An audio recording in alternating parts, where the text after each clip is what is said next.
ಶಾಸಕಾಂಗ ಪಕ್ಷದ ನಾಯಕನಾಗಿ ಡಿಕೆ ಆಯ್ಕೆಯಾಗಿದೆ. ಕಾಂಗ್ರೆಸ್ ಶಾಸಕಾಂಗ ಪಕ್ಷದ ನಾಯಕನಾಗಿ ಡಿಕೆ ಶಿವಕುಮಾರ್ ಆಯ್ಕೆಯಾಗಿದ್ದಾರೆ. ಸಿಎಲ್ಪಿ ಸಭೆಯ ಇನ್ಸೈಡ್ ಮಾಹಿತಿಯನ್ನ ನಾವು ನಿಮಗೆ ಹೇಳ್ತಾ ಇದ್ವಿ. ಸಿಎಲ್ಪಿ ಸಭೆಯಲ್ಲಿ ಡಿಕೆ ಹೆಸರನ್ನ ಸಿದ್ದರಾಮಯ್ಯನವರೇ ಪ್ರಸ್ತಾಪಿಸಿದ್ದಾರೆ. ಎಐಸಿಸಿ ವೀಕ್ಷಕರಾದ ಜಯರಾಮ್ ರಮೇಶ್ ಹಾಗೆ ಕೆಸಿ ವೇಣುಗೋಪಾಲ್ ಅನುಮೋದನೆ ಮಾಡಿದ್ದಾರೆ. ರಾಜ್ಯ ಕಾಂಗ್ರೆಸ್ ಉಸ್ತುವಾರಿ ರಣದೀಪ್ ಸಿಂಗ್ ಸುರ್ಜೇವಾಲಾ ಕೂಡ ಉಪಸ್ಥಿತರಿದ್ರು. ಇವತ್ತು ಶಾಸಕರ ಸಮ್ಮುಖದಲ್ಲಿ ಹೆಸರನ್ನ ಪ್ರಸ್ತಾಪ ಮಾಡ್ತಾರೆ ಸಿದ್ದರಾಮಯ್ಯ. ಕಾಂಗ್ರೆಸ್ ಶಾಸಕಾಂಗ ಪಕ್ಷದ ನಾಯಕನಾಗಿ ಡಿಕೆ ಅವರನ್ನ ಆಯ್ಕೆ ಮಾಡಲಾಗಿದೆ ಅಂತ ಡಿಕೆ ಶಿವಕುಮಾರ್ ಹೆಸರನ್ನ ಸಿದ್ದರಾಮಯ್ಯನವರು ಖುದ್ದು ಪ್ರಸ್ತಾಪವನ್ನ ಮಾಡಿದ್ದಾರೆ. ಎಂತ ಗೆಸ್ಚರ್ ನೋಡಿ. ಡಿಕೆ ಹೊಸ ಶಾಸಕಾಂಗ ಪಕ್ಷದ ನಾಯಕರಾಗಿ ಆಯ್ಕೆಯಾಗಿದ್ದಾರೆ. ಕಾಂಗ್ರೆಸ್ ಪಕ್ಷದ ಶಾಸಕಾಂಗ ಪಕ್ಷದ ನಾಯಕರಾಗಿ ಡಿಕೆ ಶಿವಕುಮಾರ್ ಆಯ್ಕೆಯಾಗಿದ್ದಾರೆ.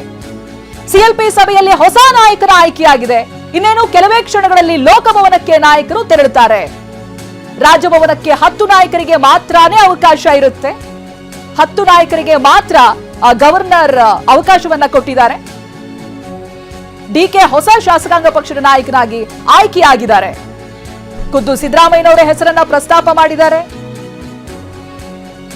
ಹೈಕಮಾಂಡ್ ನಾಯಕರುಗಳ ಉಪಸ್ಥಿತಿ ಕೂಡ ಇತ್ತು.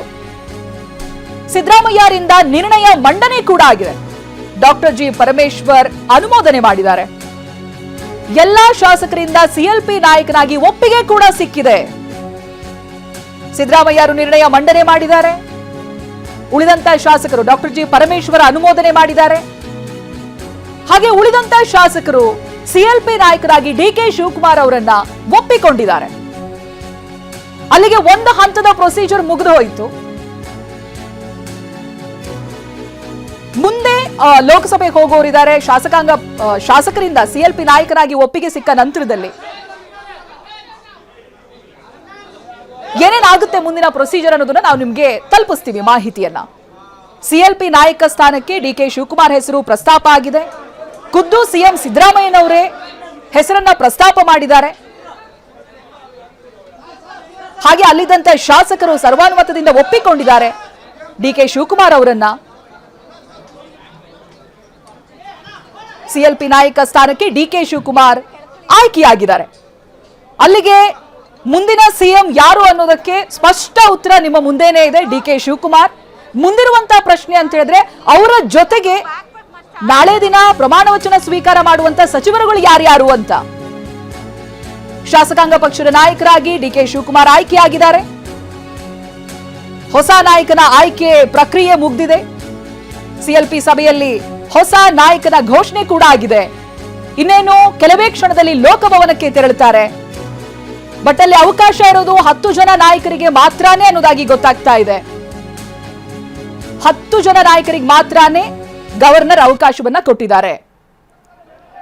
ಅಲ್ಲಿಗೆ ಇದುವರೆಗೂ ಇದ್ದಂತ ಭವಿಷ್ಯ ಎಲ್ಲವೂ ಸತ್ಯವಾಗಿದೆ. ಡಿಕೆ ಶಿವಕುಮಾರ್ ಅವರು ಹೇಳ್ತಾ ಇದ್ರು ಪ್ರಯತ್ನಕ್ಕೆ ಫಲ ಸಿಗದೇ ಇದ್ರು ಪ್ರಾರ್ಥನೆಗೆ ಫಲ ಸಿಗುತ್ತೆ ಅಂತ. ಅವರ ಪ್ರಾರ್ಥನೆಗೆ ಇವತ್ತು ಫಲ ಸಿಕ್ಕಿದೆ. ಶಾಸಕಾಂಗ ಪಕ್ಷದ ನಾಯಕನಾಗಿ ಡಿಕೆ ಶಿವಕುಮಾರ್ ಅವರನ್ನ ಆಯ್ಕೆ ಮಾಡಲಾಗಿದೆ. ವಿಶೇಷ ಅಂತ ಹೇಳಿದ್ರೆ ಸಿದ್ದರಾಮಯ್ಯನವರೇ ಅವರ ಹೆಸರನ್ನ ಪ್ರಸ್ತಾಪ ಮಾಡಿದ್ದಾರೆ. ಉಳಿದಂತ ಶಾಸಕರು ಒಪ್ಪಿಗೆಯನ್ನ ಕೊಟ್ಟಿದ್ದಾರೆ. ಅಲ್ಲಿಗೆ ನೂತನ ಶಾಸಕಾಂಗ ಪಕ್ಷದ ನಾಯಕರಾಗಿ ಡಿಕೆ ಶಿವಕುಮಾರ್ ಆಯ್ಕೆ ಆಗಿದ್ದಾರೆ. ಇನ್ನು ಮುಂದಿರುವಂತ ದೊಡ್ಡ ಚಾಲೆಂಜ್ ಈಗಾಗಲೇ ಯಾವ ರೀತಿಯಾಗಿ ಸಚಿವ ಸ್ಥಾನಕ್ಕಾಗಿ ಪೈಪೋಟಿ ನಡೀತಾ ಇದೆ ಅನ್ನೋದನ್ನ ನಾವು ನೋಡ್ತಾ ಇದ್ವಿ. ಹಾಗೆ ಒಂದು ಲಿಸ್ಟ್ ಕೂಡ ಸಂಭವನೀಯರ ಲಿಸ್ಟ್ ಕೂಡ ರೆಡಿ ಆಗಿದೆ. ಆಲ್ರೆಡಿ ಸಚಿವರಾಗಿರುವವರು ತಮ್ಮ ಸ್ಥಾನವನ್ನು ಉಳಿಸಿಕೊಳ್ಳೋದಕ್ಕೆ ಪ್ರಯತ್ನ ಪಡ್ತಾ ಇದ್ದಾರೆ. ಹಾಗೆ ಹೊಸಬರು ತಮಗೆ ಅವಕಾಶ ಸಿಗಲಿ ಅನ್ನೋ ಪ್ರಯತ್ನದಲ್ಲಿದ್ದಾರೆ.